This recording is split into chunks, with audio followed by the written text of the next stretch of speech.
Hi, welcome to the Improved Garage YouTube channel. If you haven't subscribed, please click the button. So today we are going to talk through some Sonic cabinets. You'll see behind me there's a Sonic upper in place. So this is a 34-inch upper.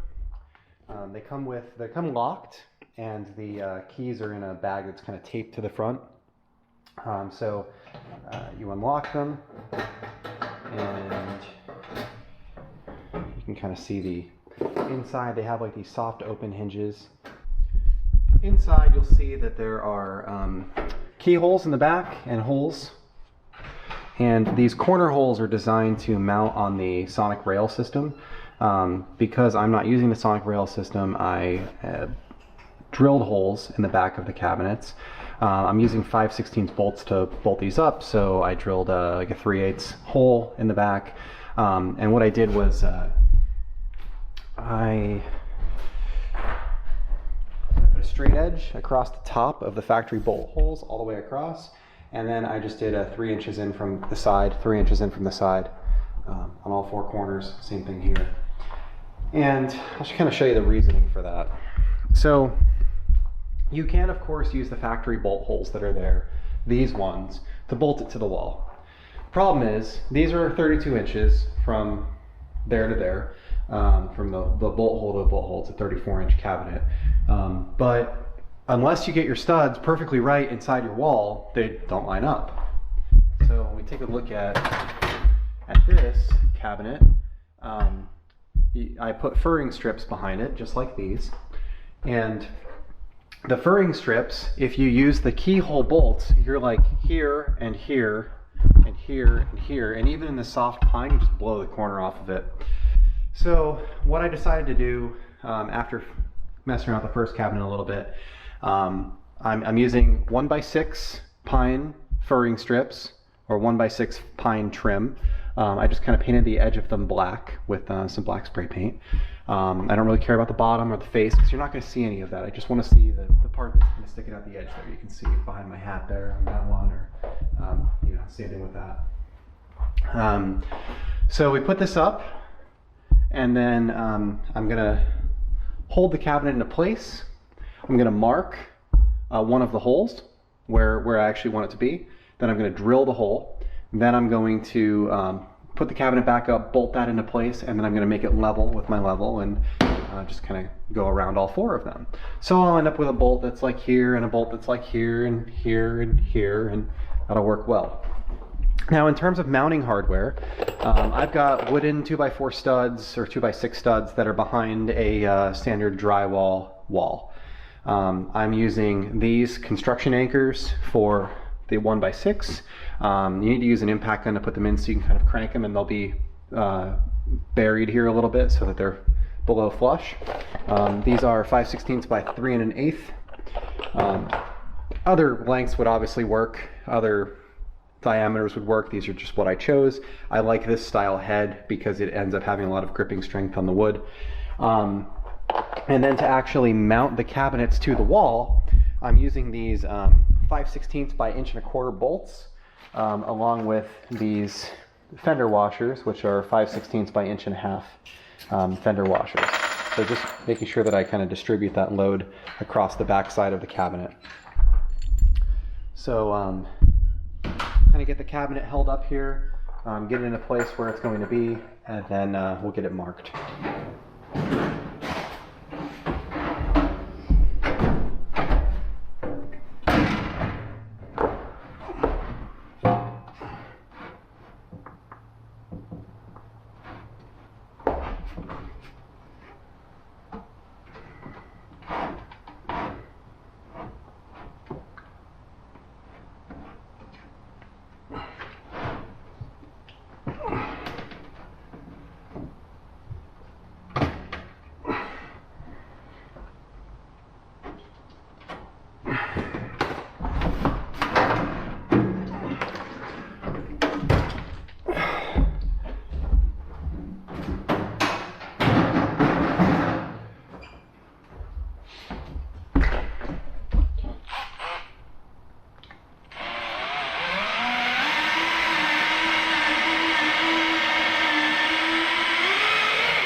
marked, our first one drilled.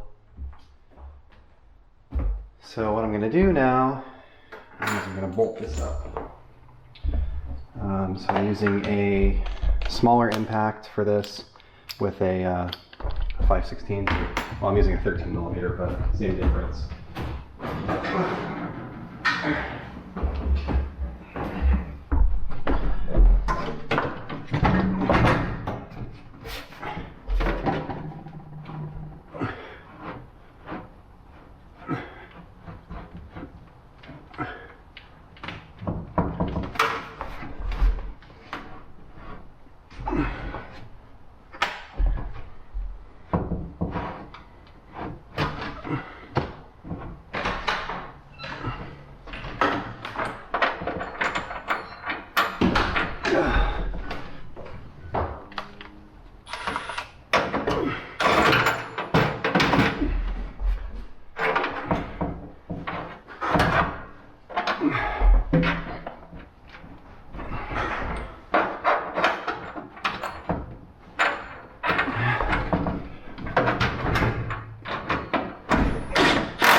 Okay, so we've got it up.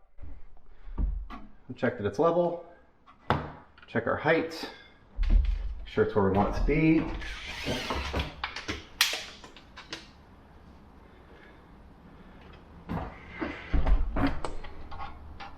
Okay.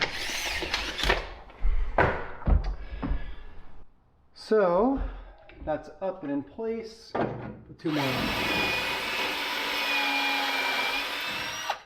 more bolts in. All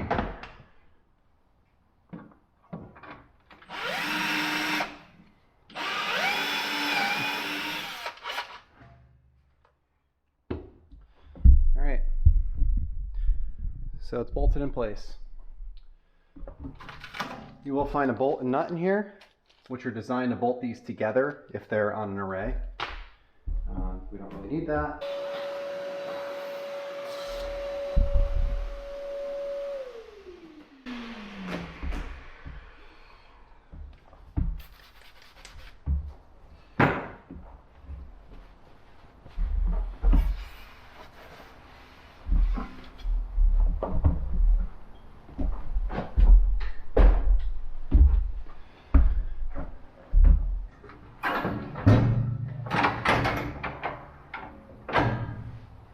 That's it. There they are, installed. And this was my goal, to be able to have some additional positionability and movement for these monitors, and to be able to have my lighting recessed below this cabinet and not stick down like it did previously. And the cobalt cabinets are likely going to get reused in my side room, in that room in there. So they're definitely not going to get thrown out. They may get sold, but more than likely they will get used. So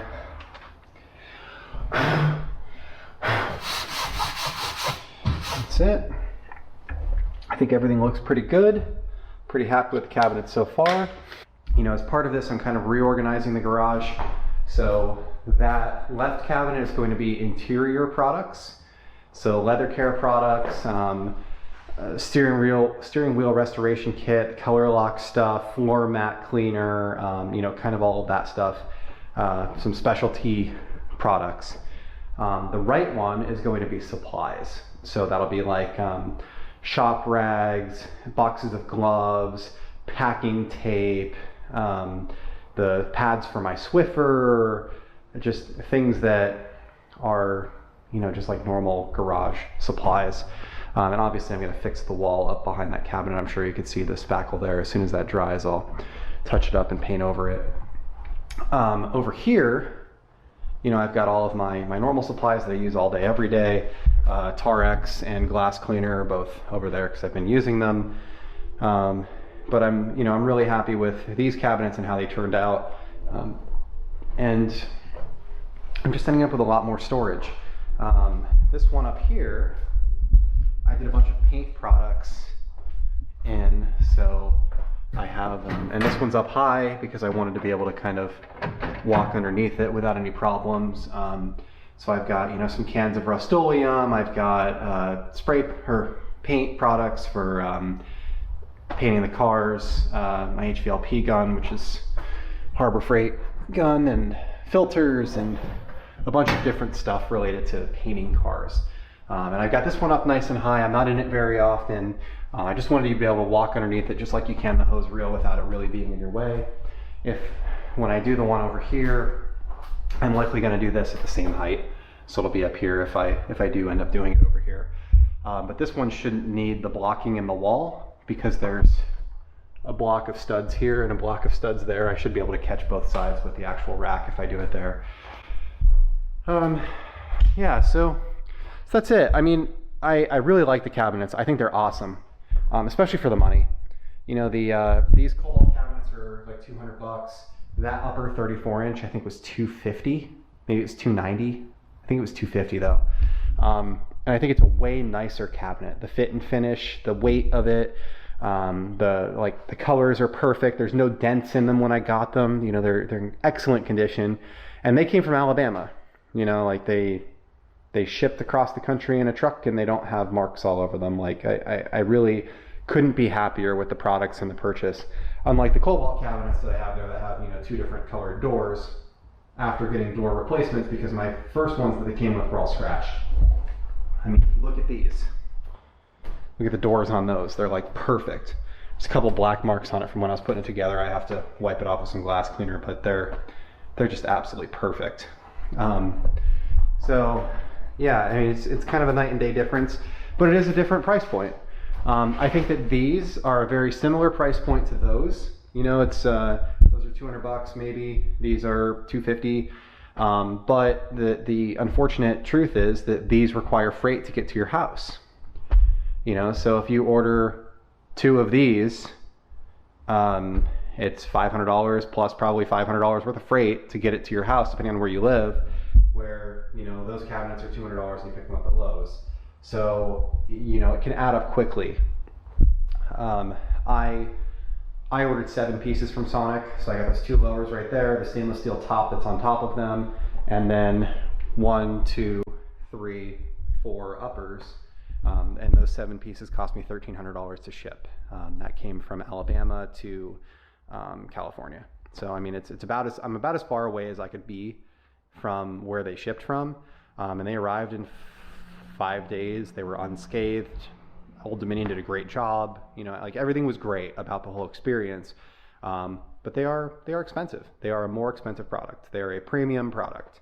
But I think it's one of those things where you kind of get what you pay for. And if you're looking to have a better fit and finish and a better product to live with, I think these are a really good fit.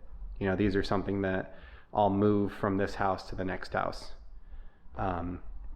Where the cobalt are kind of borderline, maybe I'll just leave them here. You know, the big ones I'll probably take, but the small ones I probably would have just left them on the wall. You know, so yeah, but like I said, overall I'm pretty happy with the purchase. You know, I think that everything looks great, especially this corner of the garage. I think looks fantastic.